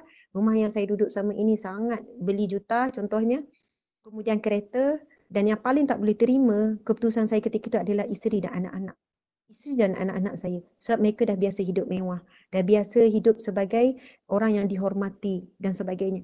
Tapi saya melepaskan kenapa? Dan kenapa saya pilih kerja sebagai pemandu teksi? Masa tu tak ada Grab car apa semua tak ada lagi. Kenapa saya pilih jadi pemandu teksi? Sebab saya mampu juga angkat tangan. Kalau dulu pemandu teksi ni kadang kita angkat sama ada kita nak berhenti ataupun tak. Tapi saya mampu angkat tangan bila saya tahu 10 minit lagi nak masuk waktu Zuhur. 10 minit lagi nak masuk waktu Asar. ataupun waktu maghrib contohnya. Saya tak akan ambil dah klien ketika itu. Sekarang saya boleh berhak untuk kata tidak. Subhanallah kepada manusia apabila tiba waktu solat. Dan saya alhamdulillah dia kata puan saya boleh solat 5 waktu tepat pada waktu dan di masjid. Sebab saya akan pastikan bila saya dah nak dekat dan nampak nak Zuhur, saya tak akan pergi jauh daripada kawasan masjid. Saya boleh solat di mana-mana masjid dan saya boleh solat di awal waktu. Saya ada masa untuk itikaf, saya ada masa. Dan kebahagiaan ini saya tak pernah rasa. Saya tak pernah dapat ketika saya dah ada semua bahagian dunia dahulu. Dan alhamdulillah sekarang Allah berikan kelembutan pada hati isteri, anak-anak saya, mereka mampu, mereka bahagia, mereka gembira hidup seadanya. Walaupun sekarang saya duduk di rumah sewa, saya ada kereta, inilah kereta yang saya ada itu kereta sewa. Tapi saya hidup dengan bahagia. Dan anak isteri saya sangat bahagia sebab saya sentiasa ada di rumah, tak seperti dulu saya sangat sibuk. Dan inilah erti bahagia yang sebenar. Allahu Akbar. Sebab itu saya kata di sana saya jumpa bukan seorang dua yang macam ni. Melepaskan dunia untuk rasa bahagia bersama dengan Allah Subhanahu Wa Taala. Sebab itu bahagia bukan pada kekayaan. Masya Allah. Ada orang ingat bahagia itu bila kahwin. Tapi ramai orang menderita selepas kahwin. Rupanya bahagia itu terletak pada syukur apa yang kita miliki saat ini. Allahu Akbar. Mungkin saat ini kita belum dikurniakan seorang suami. Tapi syukur lihat siapa yang ada sekeliling kita sekarang. Mungkin kita ada kawan yang baik, kita ada jiran yang baik, mungkin kita ada adik-beradik yang baik, kita ada ibu ayah yang baik. Bahagia itu terletak pada sifat syukur. Syukur dengan apa yang ada pada saat ini dan kadar yang ada pada saat ini. Hari ini mungkin kita ada impian rumah sekian, tapi dengan kita bersyukur dengan rumah yang kita ada hari ini, kita bahagia. Janganlah pula kita menderita di saat kita ada apa yang Allah beri. Tapi sebab sesuatu yang belum kita dapat, kita dah menderita. Inilah kemiskinan dan derita yang sebenar. Ia menderita sebelum masanya. Allahu Akbar. Janganlah pula kita bayangkan, subhanallah, kalau kita dapat kereta sekian-sekian, kita akan gembira. Akhirnya kita tak bahagia dengan kereta yang sedia ada. Syukurilah apa yang kita ada, walaupun suami yang kita ada sekarang menguji sabar kita. Walaupun anak yang kita ada sekarang menguji sabar kita. Rupanya kesabaran yang kita himpun itulah yang menyampaikan kita ke syurga Allah. Rupanya kesabaran yang kita himpun daripada anak, daripada suami, daripada isteri, daripada adik-beradik. Kemaafan yang kita berikan kepada mereka. Kemaafan kepada orang-orang yang menjatuhkan kita, yang menghina kita, yang memfitnah kita. Rupanya kemaafan itulah yang akan menghimpunkan kita, yang mengantarkan kita ke syurga Allah. Yang akan memberikan kita satu pertemuan yang indah dengan Allah, dengan Rasulullah SAW. Percayalah, apa yang kita sedang duka cita saat ini, apa yang kita sedih, ujian yang sedang menimpa kita dan apa jua bentuk, sebenarnya itu adalah jalan untuk pertemuan dengan Allah. Itu adalah jalan untuk kita memiliki bahagia yang sebenar. Allah minta kita lepaskan bahagian dunia supaya kita dapat bahagian akhirat. Allah tangguhkan apa yang kita nak di bahagian dunia untuk diberikan untuk bahagian akhirat. Sebab Allah terlalu cintakan kita, Allah terlalu sayangkan kita. Sebesar apapun cinta kita kepada Allah, cinta Allah lebih besar kepada kita. Sekuat mana pun kita nak masuk syurga Allah, Allah lebih kuat mahu masukkan kita ke syurganya. Sekuat apapun kita takut neraka Allah, Allah lebih berkehendakkan dijauhkan kita daripada nerakanya. Allahu Akbar, subhanallah. Muslimin, muslimat yang dirahmati Allah sekalian, sebenarnya masa yang diberikan kepada saya adalah 1 jam dan sekarang sudah pun cukup 1 jam. Tapi saya mohon dilebihkan seperti biasalah, saya memang tak cukup kalau 1 jam. Saya nak baca juga rahsia keajaiban istighfar dan rasanya saya tak sempat untuk membaca. Saya tak sempat nak tadabbur. Minta maaf saya sebut tadi nak tadabbur. Tapi kita ambil satu ayat daripada keajaiban istighfar. Bismillahirrahmanirrahim. Allah Subhanahu Wa Taala berfirman di dalam Al-Quran. Boleh cari surah Nuh ayat 10 hingga 12. Surah Nuh ayat 10 hingga 12. Cari ya muslimin muslimat sekalian. Surah Nuh ayat 10 hingga 12. Dalam buku ini dituliskan tentang 7 rahsia istighfar, 7 kelebihan istighfar. Dan kenapa saya sebut ia ada kaitan dengan Ramadan? Dalam kitab ini pula, dalam buku ini disebutkan tentang wasiat terakhir Nabi SAW. Saya tak sempat juga nak baca ya.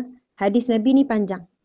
Hadis diriwayat oleh Sayyiduna Salman radhiyallahu anhu.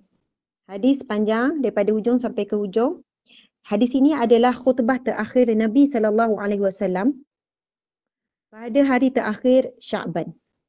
khutbah terakhir Rasulullah pada hari Sya'ban, pada bulan Sya'ban. Ini bukan khutbah terakhir Rasulullah sebelum wafat, tak. Ia adalah Nabi naik atas mimbar lalu berkhutbah di hari terakhir di bulan Sya'ban. Nabi baca khutbah yang panjang. Saya dah pernah baca dalam perkongsian sebelum ini, panjang ya terjemahannya. Kalau kita baca sangat indah pesanan Rasulullah untuk bulan Ramadan. Tapi yang saya akan baca adalah di bahagian bawah sahaja. Okey. Nabi SAW bersabda, Bismillahirrahmanirrahim. Fastaksiru fihi min arba'i khisalin. Khaslataini turduna bihima rabbakum wa khaslataini la ghina bikum anhuma.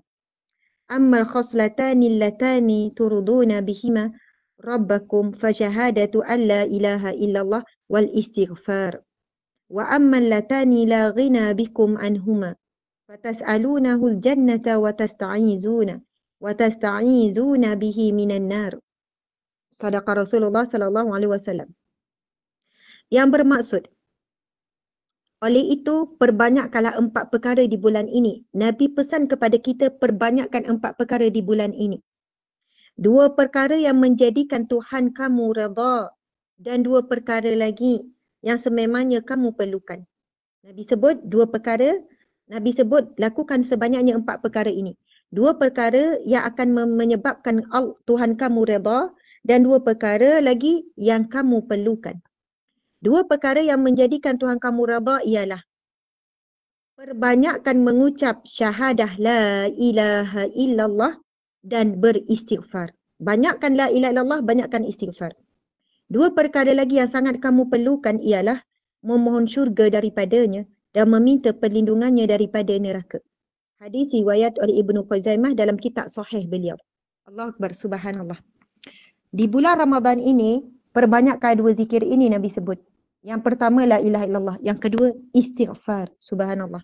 Dan daripada buku ini saya ingin bacakan dan kita rujuk. Apakah kelebihan istighfar dan kenapa di bulan yang mulia ini diberi keutamaan 2 zikir ini. Dalam banyak-banyak zikir, 2 zikir ini yang Nabi wasiatkan supaya kita baca sebanyak-banyaknya. Pertama la ilaha illallah, kedua istighfar. Dan insya-Allah tentang penjelasan tentang la ilaha illallah, saya tadi pun saya bincang dengan Ustaz Hafizah Musa bagi cadangan. Kami akan ada satu live Zoom bersama saya akan bagi tahu tarikhnya. InsyaAllah tajuknya adalah, Allahu Akbar, Ustazah Hafizah Musa bagi, tajuknya adalah La ilaha illallah. Itu saja tajuk. Subhanallah. Kami akan sama-sama mengupas, membincangkan tadabbur kalimah La ilaha illallah. Allahu Akbar. InsyaAllah ya, nanti tunggu dan nantikan bahan yang akan dibuat. Okey. Bismillahirrahmanirrahim. Saya harap masing-masing kalau ada Al-Quran bersama boleh sama-sama buka surah Nuh ayat 10 hingga 12 yang berbunyi Bismillahirrahmanirrahim. Faqultu astaghfiru rabbakum innahu kana ghaffara yursilis samaa'a 'alaikum midrara wa yumdidkum bi amwalin wa banina wa yaj'al lakum jannatin wa yaj'al lakum anhara. Shadaqallahul azim. Yang bermaksud, maka aku katakan kepada mereka, beristighfarlah kamu kepada Tuhanmu. Subhanallah. Perkataan istighfar ya, astaghfirullah. Faqultu astaghfiru, istighfar. Maka aku katakan kepada mereka, beristighfarlah kamu kepada Tuhanmu. Sesungguhnya dia adalah Maha Pengampun. Nescaya dia akan mengirimkan hujan kepadamu dengan lebat dan memperbanyakkan harta dan anak-anakmu dan mengadakan untukmu kebun-kebun dan mengadakan pula di dalamnya, iaitu di dalam kebun tersebut, untukmu sungai-sungai. Allahu Akbar, subhanallah. Hikmah ataupun rahsia di sebalik istighfar. Dengan istighfar Allah akan limpahkan rahmatnya, Allah akan berikan pengampunannya dan Allah berikan nikmat-nikmat berupa apa di dalam ayat ini? Hujan yang diturun dengan lebat dan memperbanyakkan harta, dimurahkan rezeki yang barakah, anak-anak, dan mengadakan untukmu kebun-kebun dan mengadakan untukmu sungai-sungai dari dalam kebun tersebut. Ini perumpamaan yang Allah berikan di dalam Al-Quran berupa apa? Rizki yang barakah, melimpah ruah, kesenangan, ketenangan hidup di dunia dan juga di akhirat. Allahu Akbar. Itu yang pertama, kelebihan surah, kelebihan istighfar. Namun sebelum pergi lebih jauh lagi, muslimin-muslimat sekalian, apa maksud istighfar? Istighfar adalah perkataan ataupun zikir ataupun penyataan permohonan ampun, taubat seorang hamba kepada Allah Subhanahu Wa Taala. Istighfar perlu dibuat dengan rasa, dengan hati, dengan rasa berdosa, kemudian nekat untuk meninggalkan dosa tersebut dan dilakukan dengan ikhlas semata-mata kerana Allah. Janganlah pula kita tertipu daya. Kita istighfar banyak-banyak sebab apa? Istighfar banyak-banyak sebab apa? Nak upgrade kereta. Istighfar banyak-banyak supaya insya-Allah kalau istighfar banyak-banyak nanti murah rezeki boleh beli rumah yang baru. Istighfar banyak-banyak supaya apa? Sekian-sekian. Jadi sangat rugi kalau kita beristighfar bukan kerana Allah sebab Allah tahu siapa yang beristighfar kerana dunia ataupun kerana Allah. Jangan bimbang, jangan risau. Bila kita beristighfar, mohon ampun sungguh-sungguh di atas dosa, di atas kesilapan kita. InsyaAllah dunia akan datang. Apa yang kita perlukan, apa yang kita hajatkan, apa yang kita inginkan, Allah tahu apa yang terselit dalam hati kita walaupun kita tak bagi tahu. Allah tahu keinginan kita, Allah akan berikan. Tapi Allah berikan dalam keadaan hati kita bersih. Sebab itu kita kena istighfar dulu. Tapi kalau dunia datang dan hati kita kotor, dunia itu akan menjauhkan kita daripada Allah. Tapi apabila kita telah dibersihkan hati oleh Allah, kita istighfar, dunia itu datang dalam keadaan kita bersedia. Kita tak akan leka dengan dunia tersebut. Kita akan kuat untuk menampung fitnah dan ujian dunia tersebut. Allahu Akbar, Masya Allah. Jadi antara bukti istighfar kita itu ikhlas kepada Allah, kita mula meninggalkan apa yang Allah larang dan mentaati segala perintah Allah. Bukannya bukti istighfar itu diterima oleh Allah, minta ampun daripada Allah. Ustazah, Alhamdulillah saya istighfar 1000 kali. Alhamdulillah Ustazah makbul doa saya. Ustazah saya istighfar 1000 kali. Ustazah duit yang saya hilang jumpa semula. Ustazah saya istighfar 1000 kali. 1000 kali selama 1 minggu. Alhamdulillah saya dapat projek yang saya nak. Allahu Akbar. Ini satu tipu daya. Jangan sekali-kali kita menyandarkan apa yang kita nampak, yang kita dapat zahir di dunia ini, itu adalah sebagai bukti Allah terima pengampunan kita. Allah terima permohonan ampun kita. Sebab apa? Allah boleh beri dunia ini kepada yang dia cinta ataupun yang dia murka. Kepada orang yang beriman ataupun orang kafir. Allah boleh beri kepada dunia. Dunia bukan ukuran tentang sejauh mana hubungan kita dengan Allah ini baik ataupun tidak. Allah terima tak taubat kita. Tetapi apabila kita beristighfar, antara ciri-ciri orang yang diterima Allah istighfarnya, Allahu Akbar, Allah memudahkan jalannya untuk mendekatkan diri kepada Allah. Allah berikan dia kekuatan untuk berubah, untuk hijrah. Untuk memakai pakaian yang lebih menutup aurat yang lebih sempurna. Untuk dia menunaikan solat dengan lebih baik. Untuk dia mentaati, memuliakan suaminya contohnya. Walaupun suami itu banyak menguji kesabarannya contohlah. Subhanallah. Maksudnya istighfar itu bukan hanya kata-kata astaghfirullah, pergi kepada hati dengan rasa bersalah, rasa berdosa, pergi kepada perbuatan pula, iaitu mula meninggalkan segala larangan Allah dan mentaati segala perintah Allah. Allahu Akbar. Okey, kelebihan istighfar yang kedua, ini daripada hadis riwayat Abu Daud. Nabi SAW bersabda, barang siapa yang beristighfar secara rutin, siapa yang beristighfar secara istiqamah, sentiasa istiqamah, rutin, pasti Allah memberinya jalan keluar dari dalam setiap kesempitan dan memberi rizki yang tiada terhingga padanya. Rizki yang melimpah ruah, rizki yang tidak disangka-sangka. Dua kelebihan daripada hadis Nabi SAW. Subhanallah, muslimin muslimat yang mati Allah sekalian. Kan ada satu kisah daripada Imam Hasan Al-Basri. Bila dia didatangi oleh beberapa orang yang mengadukan masalah. Ngadu masalah. Yang ni mengadu masalah hidup susah, lalu dia kata banyakkan istighfar. Ini datang mengadu masalah tentang mungkin masalah rumah tangga. Imam Hasan Al-Basri jawab banyakkan istighfar. Kemudian datang pula, apapun masalah yang datang, pengaduan masalah datang, satu je penyelesaian yang Imam Hasan Al-Basri beri. Istighfar, banyakkan istighfar, istighfarlah, istighfarlah, banyakkan istighfar. Akhirnya, subhanallah, Allahu Akbar. Akhirnya, yang mereka yang bertanya-tanya ni, orang kampung tanya ni, orang anak-anak murid yang bertanya kepada Imam Hasan Al-Basri ni, kenapa wahai Imam? Kenapa wahai Syekh? Semua masalah yang diadukan kamu jawab dengan satu saja, iaitu istighfar. Allahu Akbar. Kemudian saya lupa jawapan yang lebih tepat apa yang Imam Hasan Al-Basri jawab, tapi tidak ada. Umpamanya begitulah, tidak ada yang aku temui yang lebih baik daripada istighfar. Allahu Akbar. Walaupun kita tak nampak kaitan istighfar dengan masalah kita, kaitan istighfar dengan apa yang kita lalui. Mungkinlah contoh kalau kita sakit, kita bayangkan kalau kita doa dengan ya Allah berikan aku kesihatan, itu macam ada kaitan langsung lah dengan kita sakit.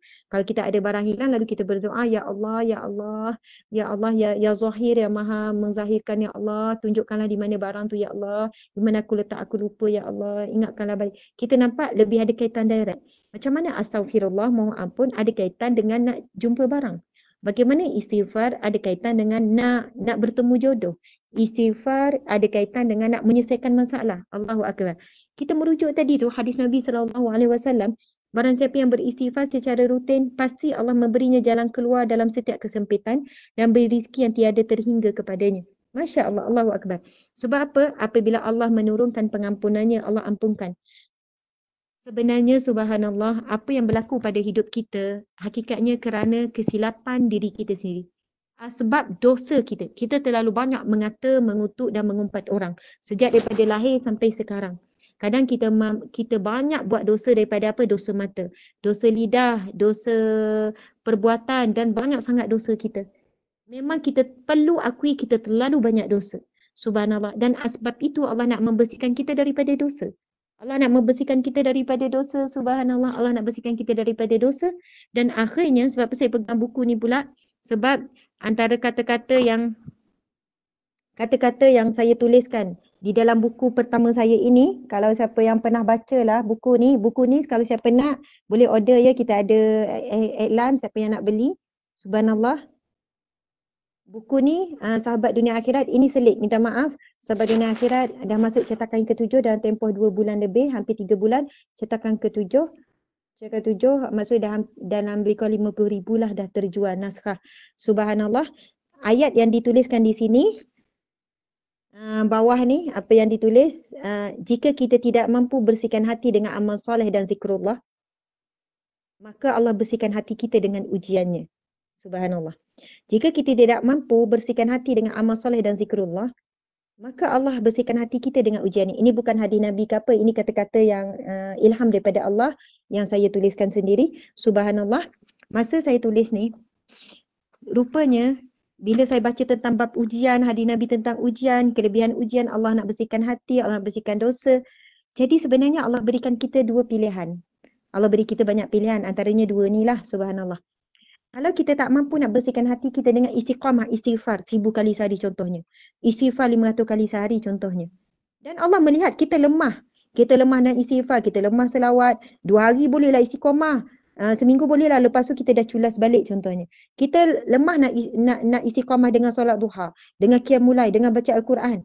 Lalu akhirnya Allah, sebab Allah sangat sayangkan kita, Allah sangat cintakan kita, Allah membersihkan kita dengan ujiannya. Sebab itu hadis Nabi, banyak hadis Nabi. Antaranya Nabi bersabda, apabila Allah mencintai satu kaum, Allah akan mengujinya. Ada lagi hadis Nabi tentang tidak akan ditimpa seorang mukmin itu sakit, gangguan, sedih, duka cita, bahkan duri yang kecil, melainkan Allah akan menggugurkan dosanya. Dan Nabi pun pernah sebut kepada seorang sahabat yang bernama Ummul Ala, wahai Ummul Ala, masa tu Ummul Ala sedang sakit tenat. Wahai Ummul Ala, sesungguhnya sakit yang menimpamu ini, gembiralah kerana dengan sabar kamu terhadap sakit ini, Allah kurniakan kamu syurganya. Subhanallah, Allahu Akbar. Maksudnya sama ada kita pilih subhanallah. Banyakkanlah amal soleh kalau kita tidak mampu untuk menanggung ujian demi ujian. Tapi kalau kita tidak mampu menanggung beban amal soleh, tak mampu nak istiqamah, tak mampu nak mujahadah untuk zikir istiqamah, maka bersedialah untuk kita diuji oleh Allah. Sebab Allah sangat sayang dan cintakan kita. Allah tak akan biarkan kita melangkah di atas muka buminya dengan beban dosa yang banyak. Subhanallah. Maka tuan-tuan puan-puan sekalian, dengan kita banyakkan istighfar, lalu Allah gugurkan dosa kita, maka Allah angkat ujian tersebut. Maka Allah beri jalan keluar. Maka Allah berikan kita ilham. Allah beri pertolongan daripada orang-orang yang boleh membantu kita. Sebab apa? Dengan istighfar yang banyak tersebut, kita dah penggugurkan dosa, Allah dah ampunkan kita, lalu Allah akan beri jalan keluar. Masya Allah, Allahu Akbar. Indah sekali. Yang terakhir ya, saya tak boleh nak baca banyak. Istighfar menambah kekuatan. Sekarang kita tadabbur ayat Al-Quran surah Hud ayat 52. Surah Hud ayat yang ke-52. Surah Hud ayat 52. Bismillahirrahmanirrahim. Wa ya qaumi astaghfiru rabbakum summa tubu ilaihi yursilis samaa'a 'alaikum midrara wa yazidakum quwwatan ila quwwatikum wa la tatawallaw mujrimin. Sadaqallahul azim. Yang bermaksud, dan dia berkata, hai kaumku, mohonlah ampun kepada Tuhanmu, lalu bertaubatlah kepadanya.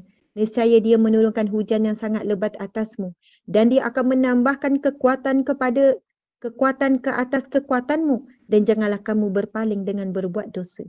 Subhanallah, Allahu Akbar. Sekali lagi saya ulang ya muslimin muslimat sekalian, Allah Subhanahu wa taala berfirman ataupun berkata-kata kepada kita, hai kaumku, mohonlah ampun. Dan dia berkata, siapa dia berkata ni? Nabi Hud kepada kaumnya. Hai kaumku, mohonlah ampun, istighfar kepada Tuhanmu, lalu bertaubatlah kepadanya. Nescaya dia menurunkan hujan yang sangat lebat. Orang yang perbanyak, hujan sangat lebat ni bukan maksudnya turun, bila kita istighfar turun hujan. Ia adalah mewakili, dari sudut falsafahnya, mewakili nikmat daripada Allah. Hujan adalah simbolik kepada nikmat Allah. Sebab itu digunakan kalau nak sebut nikmat terlalu banyak. Takkan nak sebut semua. Diturunkan makanan yang sedap, diturunkan rezeki, diturunkan anak, diberikan apa. Tapi dihimpun dalam apa metafora ataupun simbolik hujan. Hujan itu adalah mewakili nikmat Allah. Nescaya dia menurunkan hujan yang sangat lebat atasmu. Dan dia akan menambahkan kekuatan di atas kekuatanmu. Dan janganlah kamu berpaling dengan berbuat dosa. Subhanallah, Allahu Akbar. Muslimin, muslimat dirahmati Allah sekalian. Dengan istighfar, Allah akan menurunkan kekuatan kepada kita. Sebab itu sebenarnya ujian, sebesar pun apapun ujian, kalau hati kita kuat, kita akan mampu untuk menghadapinya. Tapi kalau ujian yang kecil, hati kita lemah, sekecil ujian sikit je, bukan apa pun. Tapi kita dah rasa gelisah, marah-marah, kita dah tak tentu arah. Sebab itu sebenarnya jangan fokus kepada ujian, fokus kepada hati tempat menampung ujian. Rupanya istighfar, Allah sendiri sebut di dalam Al-Quran, akan ditambahkan kekuatan di atas kekuatanmu. Masya Allah. Sebab itu kadang bila kita menerima ujian, kita bukan tak kuat langsung, kita bukan terus kolaps kan. Kita bukan terus lemah. Tetapi Masya Allah, apa yang berlaku? Kita akan semakin, kekuatan yang sedia ada, bila kita istighfar, astaghfirullah, aku mohon ampun ya Allah, aku banyak dosa ya Allah, astaghfirullah, banyak dosa, aku nak berubah, aku nak berhijrah ya Allah, aku nak tinggalkan ya Allah, maksiat-maksiat ya Allah, astaghfirullah lagi, subhanallah. Maka kekuatan yang sedia ada ditambah lagi. Akhirnya walaupun masalah selesai, tapi seolahnya selesai. Sebab kita boleh menghadapinya dengan tenang dan kita redha dan kita boleh terima. Lalu kita memaafkan orang yang menjadi asbab kepada ujian tersebut. Kita boleh maafkan dengan hati yang lapang, lalu kita pun tenang dan kita akan bahagia. Itulah hamba Allah yang paling bahagia. Masya Allah, Allahu Akbar. Alhamdulillah, rupanya bahagia itu bukan mahal, hanya di hujung lidah. Bukan perlu dikeluarkan dengan RM1, dengan susah payah, dengan tak tidur malam, dengan kerja berhabis-habisan, dengan bisnes itu, bisnes ini, buat kerja sampai 2-3 benda, nak beli tu. Rupanya bahagia itu ada di hujung lidah. Dengan kalimah astaghfirullah, la ilaha illallah, lalu Allah akan berikan rasa bahagia itu. Bersyukur dengan apa yang ada, mencintai Allah, rindukan kepada Allah, pertemuan dengan Allah. Dan kebahagiaan yang disebutkan di dalam untuk orang yang berpuasa, kelebihannya Nabi SAW bersabda, sesungguhnya kebahagiaan, subhanallah, sesungguhnya dua kebahagiaan yang Allah kurniakan, dua kegembiraan, dua kebahagiaan yang Allah kurniakan kepada orang yang berpuasa di bulan Ramadan. Yang pertama, saat dia berbuka puasa, dan yang kedua saat dia bertemu dengan Allah. Saat bertemu dengan Allah di mana? Di syurga, bertemu dengan Allah di syurga. Dia gembira dengan puasanya. Masya Allah, Allahu Akbar. Sebab itu kan, bagi orang yang berpuasa, ada satu pintu namanya pintu Ar-Rayyan, Babus Saum, iaitu pintu orang-orang yang berpuasa. Akan masuk melaluinya, dipanggil. InsyaAllah kitalah orang yang bahagia tersebut, iaitu dua kebahagiaan. Kan kita gembira bila makan, buka puasa, semua suka, semua gembira. Lagi kalau makanan tu sedap. Dan gembira kita itu Allah beri. Maksud bukannya, oh gembira sangat nak buka puasa, tak suka ke puasa? Kalau kita tengok anak kan happy sangat, tak sabar nak buka puasa. Bila buka puasa tu happy sangat. Sebenarnya gembira itu boleh satu kegembiraan yang Allah kurniakan dan diberikan kegembiraan itu dan kita boleh gembira waktu buka puasa. Bahkan diberi pahala. Kegembiraan ketika itu gembira berjaya melaksanakan perintah Allah, melaksanakan syariat Allah. Maka waktu kita makan dengan gembira, dengan bahagia tersebut, bukan maksudnya kita tak suka puasa. Janganlah pula kita kata anak, tak suka puasa, so suka sangat boleh makan. Tak. Kita memang sewajarnya sebab Nabi sebut. Dia beri 2 kegembiraan bagi orang berpuasa. Saat dia berbuka, dia gembira, dia bahagia. Nikmatilah makanan tu. Sedapnya, alhamdulillah. Sedapnya buka puasa. Seronoknya. Gembira kerana Allah. Kemudian yang kedua, kegembiraan bagi orang berpuasa adalah saat dia bertemu dengan Allah, dia gembira dengan puasanya. Masya Allah, mudah-mudahan kita lah orang yang bahagia tersebut. Amin ya Rabbal Alamin. Saya rasa tak mampu, tak sempat nak jawab soalan ya Syira. Betul kan? Walaupun ada persoalan yang ditinggalkan. Saya tahu tadi Urustia minta Ustazah luangkan ataupun ada ke Urustia bagi soalan? Tak ada, tapi memenangkan masa masa sudah pun lebih, dah sejam setengah ya muslimin-muslimat sekalian. Saya mohon maaf salah dan silap. Mudah-mudahan apa yang kita bincangkan, apa yang kita rasakan saat ini boleh kekal lama. Apa yang kita bincangkan boleh berikan sedikit pencerahan, kekuatan kepada hati kita, boleh beri jawapan kepada persoalan hidup kita, kenapa kita temui jawapan. Subhanallah. Okey. Subhanallah, Allahu Akbar. Dari Facebook dia. Oh, daripada Facebook ada orang. Subhanallah. Ni daripada pihak penganjur ya. Bahagia apabila bangun pagi bersemangat untuk meneruskan hidup. Zaima bahagia bila rasa tenang hati. Siti Hayati Abdul Razak bahagia tu bila memberi. Subhanallah, Allahu Akbar. Macam-macam lah ya. Terima kasih muslimin, muslimat sekalian yang kekal bersama. Terima kasih pada pihak penganjur iaitu Perbadanan Putrajaya kerana menganjurkan majlis ilmu yang sangat baik, pemilihan tajuk yang sangat baik. Subhanallah. Kerana keikhlasan tuan-tuan, puan-puan pihak penganjur, Allah permudahkan untuk kita semua mendapat ilmu pada pagi yang barakah ini. Terima kasih pada penonton di live di Instagram dan juga di FB. Subhanallah, alhamdulillah saya sayang semua kerana Allah, kerana Rasulullah. InsyaAllah di sini kita bertemu, di syurga Allah kita akan disatukan. Dan biasalah sebagai penutup kepada siapa yang ingin membeli sambil menderma, bolehlah buat tempahan, boleh tinggalkan komen, kita akan balas sama ada di Instagram ataupun di Facebook, iaitu Kurma Mariami. Memang nama saya tu Ustazah Asma'run, tapi ia adalah jualan ni untuk sahabat iCare. Ini pertubuhan gerakan yang kami sama-sama bina. Kita dah sepanjang start daripada bulan 3, bulan 4, bulan 5 lebih kurang dalam hampir 600,000 sumbangan orang ramai. Orang sumbang je kita bagi. Orang sumbang je kita bagi. Kita tak akan simpan duit dalam akaun. Kita ada jumlah tertentu saja. Tak boleh ada limit yang rendah saja, yang lain kita bagi. Bukan saja sekadar makanan pack makanan beras semua tu, tapi kita beri juga ni kepada fakir miskin, memang yang betul-betul susah, yang miskin. Kemudian kita bila kita turun tengok keadaan mereka sangat teruk, contohnya kalau perlu beli tilam kita beri tilam, apa keperluan yang mereka perlukan, kalau perlukan ubat dan sebagainya. Subhanallah. Dan sekarang setiap hari sekurang-kurangnya dalam 500 ke 600 pack kita edarkan seluruh Malaysia. Maksudnya ejen kita sahabat iCare ada di seluruh Malaysia. Sabah Sarawak pun ada, di Kebah Negeri semua ada, dan memang mereka edarkan jumlah keseluruhannya adalah 500 pack kepada fakir miskin untuk mereka berbuka puasa. Jadi setiap sumbangan yang diberikan akan disalurkan dan kita dapat bahagian pahala orang berpuasa. Itu hadis Nabi SAW. Sekian daripada saya. Mohon maaf salah dan silap. Terima kasih kepada semua. Wabillahi taufiq wal hidayah. Assalamualaikum warahmatullahi wabarakatuh. Kita tangguhkan kuliah kita dengan tasbih kafarah dan surah Wal-Asr. Bismillahirrahmanirrahim. Subhanakallahumma wa bihamdika asyhadu an la ilaha illa anta astaghfiruka wa atubu ilaih. Bismillahirrahmanirrahim. Wal-Asr innal insana lafi khusr illa allazina amanu wa amilus solihat wa tawasaw bil haqqi wa tawasaw bis sabr. Sadaqallahul azim.